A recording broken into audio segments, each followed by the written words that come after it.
Hello दोस्तों, स्वागत है आप सबका मेरे यूट्यूब चैनल पे। आज मैं आप सबके लिए हिस्ट्री का कुछ क्वेश्चन आंसर लेके आई हूँ जो 9th क्लास से हैं। तो चलिए स्टार्ट करते हैं। इसमें हमारा चैप्टर 8 है। पहला चैप्टर का नाम है भौगोलिक खोज, दूसरा अमेरिकी स्वतंत्रता संग्राम, तीसरा फ्रांस की क्रांति, चौथा प्रथम और द्वितीय विश्व युद्ध, पांचवा नाजीवाद और हिटलर का उत्कर्ष, छठा वन्य समाज और उपनिवेशवाद, सातवां विश्व शांति के प्रयास, 8 कृषि और खेती हर समाज। चलिए यहाँ पहला चैप्टर का नाम है भौगोलिक खोज। चलिए हमने आती लघु उत्तरीय प्रश्न आपको दे दिए थे, ये लघु उत्तरीय प्रश्न है। चलिए पहला, अंधकार युग से आप क्या समझते हैं? आंसर, मध्य युग में सामंती व्यवस्था में वर्ग विभेद बढ़ा, शोषण की प्रकृति बढ़ी, आर्थिक अवनति में व्यापार वाणिज्य का ह्रास हुआ तथा राजशक्ति कमजोर पड़ गई। यद्यपि सामंतवाद ने तत्कालीन अराजकता की स्थिति में सुरक्षा प्रदान की एवं कला और साहित्य के विकास को प्रश्रय दिया, तथापि कुल मिलाकर इसने प्रगतिशील विचारों को कुंद कर दिया तथा अंधकार युग को जन्म दिया। दूसरा क्वेश्चन, कालीकट के राजा ने वास्को डी गामा का स्वागत किस प्रकार किया? आंसर, कालीकट के राजा जमोरिन ने उसका स्वागत करते हुए उसे व्यापारिक सुविधाएं प्रदान की। वास्को डी गामा की खोज से भारत और यूरोप का व्यापारिक संबंध बढ़ा। तीसरा क्वेश्चन, वैज्ञानिक उपकरणों ने भौगोलिक खोजों को किस प्रकार प्रभावित किया? आंसर, नवीन वैज्ञानिक उपकरणों जैसे गैलीलियो का दूरबीन एवं अरबों से कुतुबनुमा की सहायता से दिशा एवं दूरी का पता लगाकर सुगमतापूर्वक यात्रा होने लगी। मार्ग में भटकने की संभावना कम हो गई। जहाजरानी में विकास हुई। इटली, स्पेन एवं पुर्तगाल ने परंपरागत नावों के स्थान पर खांचा पद्धति से विशाल और मजबूत जहाज बनाए जाने लगे। नए मानचित्र तथा मार्गदर्शक पुस्तकों के फलस्वरूप भौगोलिक खोजों को प्रगति मिली। चौथा क्वेश्चन, उपनिवेशवाद से आप क्या समझते हैं? आंसर, उपनिवेशवाद एक ऐसी व्यवस्था है जिसमें एक देश दूसरे देश पर अपना राजनीतिक अधिकार स्थापित कर अपने लाभ के लिए कानून बनाता है और उस देश का आर्थिक शोषण करता है, उपनिवेश कहलाता है। पांचवा क्वेश्चन, भौगोलिक खोजों ने व्यापार वाणिज्य को कैसे प्रभावित किया? आंसर, भौगोलिक खोजों के परिणाम स्वरूप व्यापार वाणिज्य में अप्रत्याशित रूप से नए देशों की जानकारी के पहले यूरोपीय व्यापार मुख्य रूप से भूमध्य सागर और बल्कि सागर क्षेत्र। छठा क्वेश्चन, भौगोलिक खोजों ने प्रचलित भ्रांतियों को कैसे मिटाया? आंसर, भौगोलिक खोजों ने भौगोलिक ज्ञान के संदर्भ में व्यक्त भ्रांतियों को तोड़ने का कार्य किया। इससे रोमन चर्च का प्रभाव कमजोर हुआ। धर्म सुधार आंदोलन द्वारा चर्च के दकियानुसी विचारों पर नियंत्रण लगा गया। उत्तरीय प्रश्न, पहला चैप्टर, 15वीं 16वीं शताब्दियों में भौगोलिक खोजों के महत्व की व्याख्या कीजिए। आंसर, भौगोलिक खोजों का इतिहास में बड़ा महत्व है।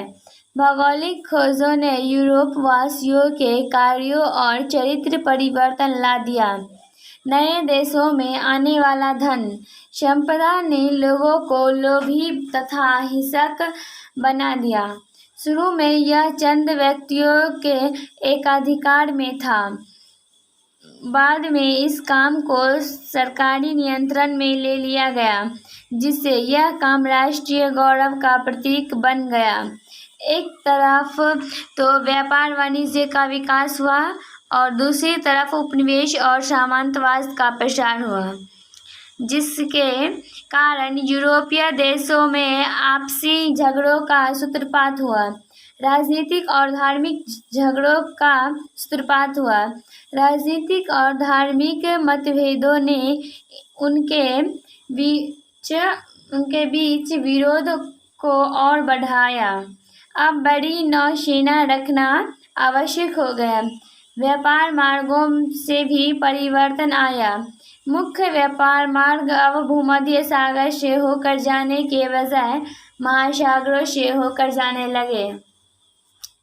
दूसरा क्वेश्चन, भौगोलिक खोजों के प्रमुख कारणों का उल्लेख करें। आंसर, भौगोलिक खोजों के परिणाम काफी दूरगामी और महत्वपूर्ण साबित हुए। 15वीं 16वीं शताब्दी एवं भौगोलिक खोजों ने एक नए विश्व की रूपरेखा तैयार कर दी। भौगोलिक खोजों के निम्नलिखित महत्वपूर्ण परिणाम हुए। पहला, व्यापार वाणिज्य का विकास। भौगोलिक खोजों के परिणाम स्वरूप व्यापार वाणिज्य में अप्रत्याशित रूप से वृद्धि हुई। स्थानीय और सीमित व्यापार वैश्विक रूप में परिवर्तन होने लगा। दूसरा, मुद्रा व्यवस्था का विकास। व्यापार वाणिज्य के विकास के मुद्रा व्यवस्था को प्रोत्साहन दिया, जिससे व्यापार में सुविधा हुई। मुद्रा के अतिरिक्त हुंडी, ऋण पत्र इत्यादि भी प्रचलन में आए। तीसरा, व्यापारिक नगरों का उत्कर्ष। व्यापार वाणिज्य के विकास के कारण अनेक व्यापारिक नगरों का उदय हुआ। ये नगर और बंदरगाह व्यापारिक गतिविधियों से जीवंत हो जाए। चौथा, नई व्यापारिक शक्तियों का उदय। भौगोलिक खोजों ने यूरोपीय व्यापार पर इटली के स्थान पर स्पेन, पुर्तगाल, इंग्लैंड और फ्रांस ने यूरोपीय व्यापार पर अपना वर्चस्व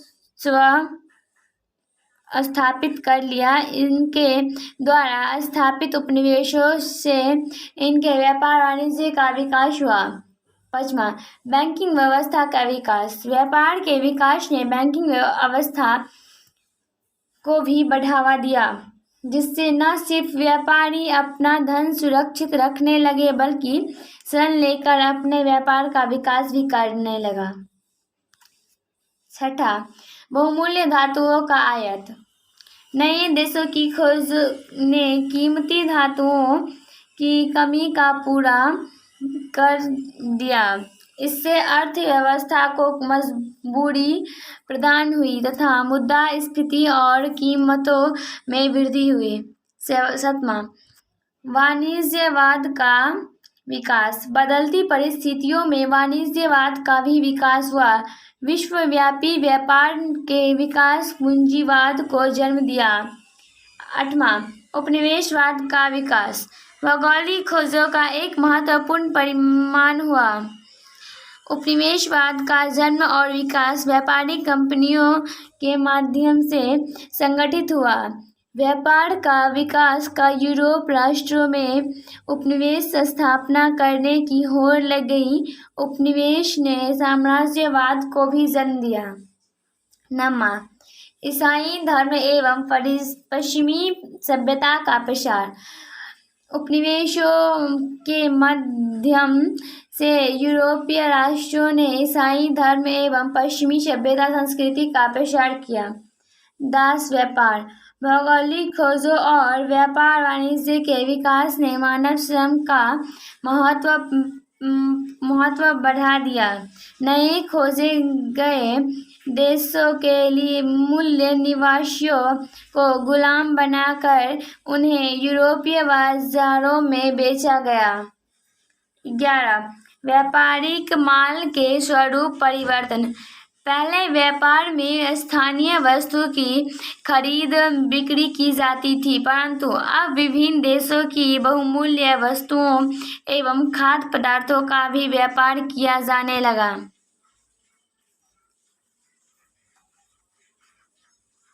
12. भौगोलिक ज्ञान में वृद्धि. भौगोलिक खोजों ने भौगोलिक ज्ञान में वृद्धि की. नए देशों एवं समुद्री मार्ग का पता लगा. इससे विस्तृत दुनिया की जानकारी मिली. 13. प्रचलित भ्रांतियों का अंत.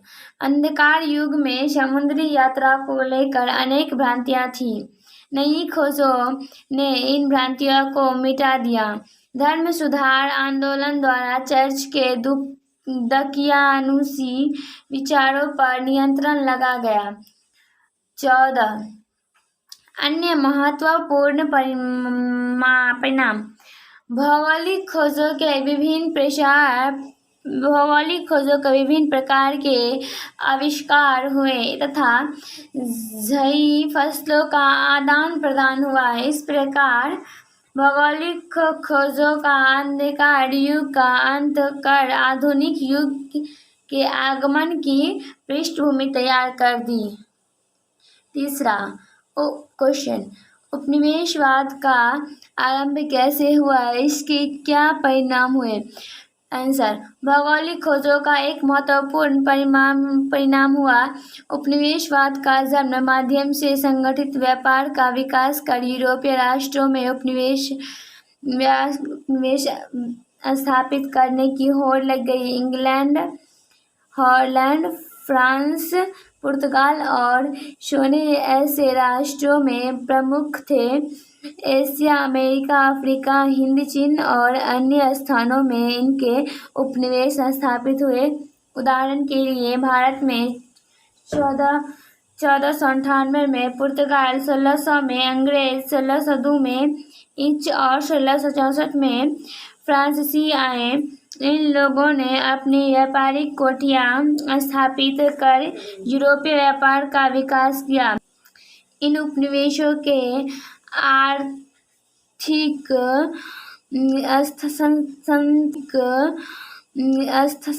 संसाधनों का दोहन कर उनकी अर्थव्यवस्था पर अधिकार कर धन कमाया गया. बाद में उपनिवेशों की शासन व्यवस्था पर भी अधिकार कर लिया गया. अंत उपनिवेशवाद ने साम्राज्यवाद को भी जन्म दिया. इससे भी यूरोपीय राष्ट्रों में प्रतिस्पर्धा बढ़ी.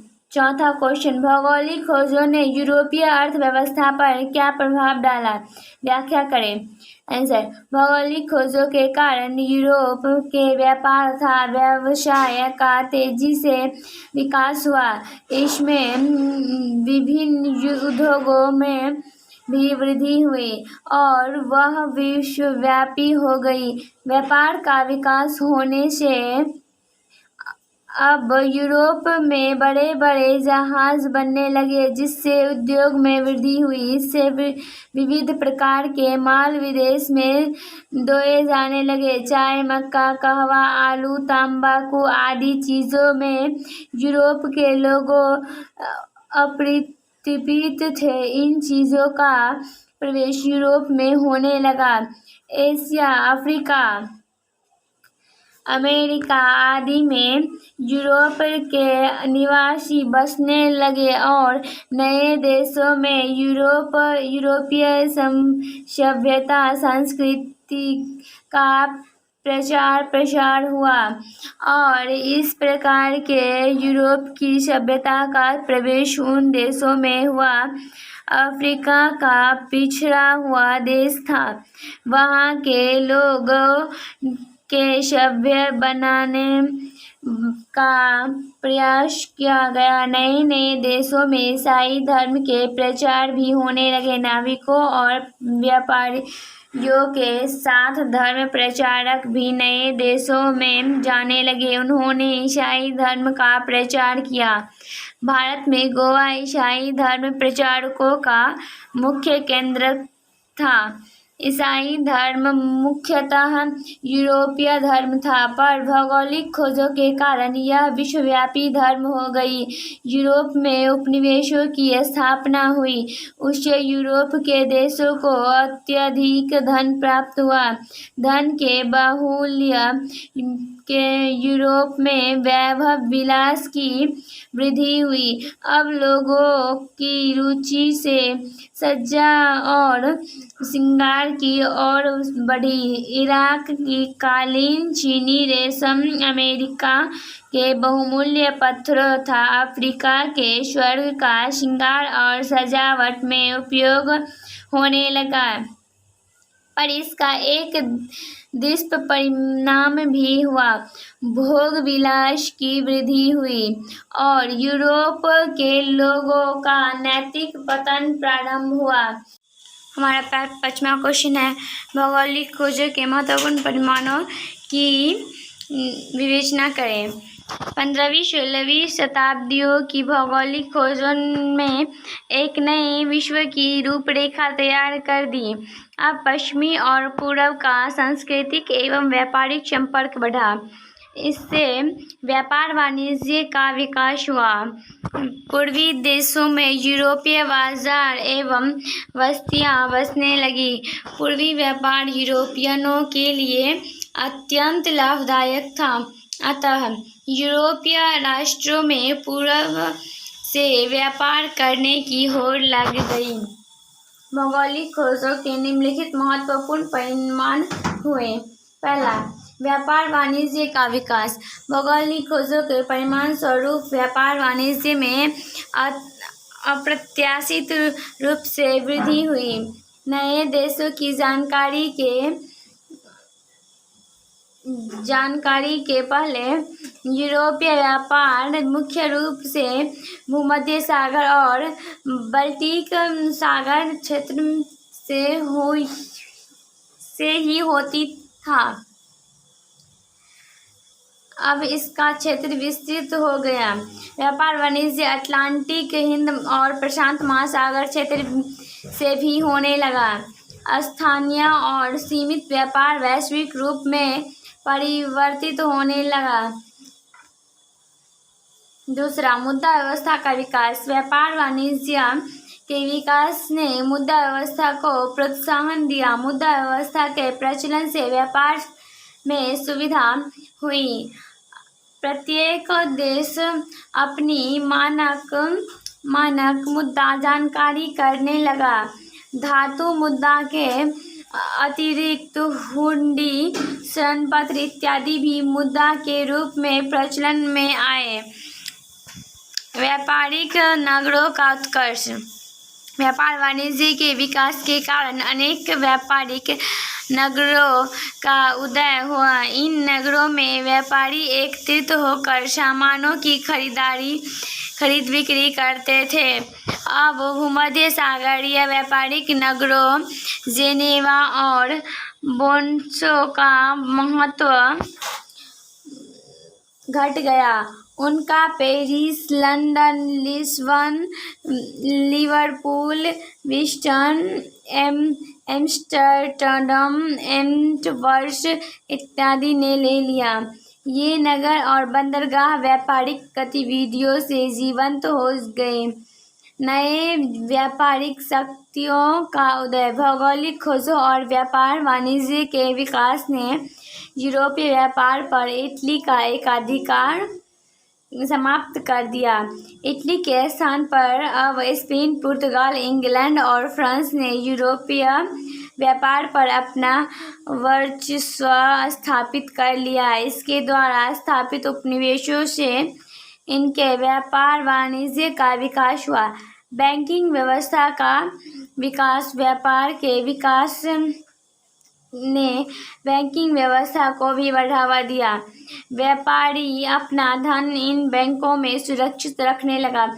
आवश्यकतानुसार वे इनसे ऋण लेकर अपने व्यापार का विकास भी करने लगे। 15वीं-16वीं शताब्दियों में फ्लोरेंस के मेडिसी परिवार की बैंकिंग अथवा महाजनी में प्रमुख भूमिका थी।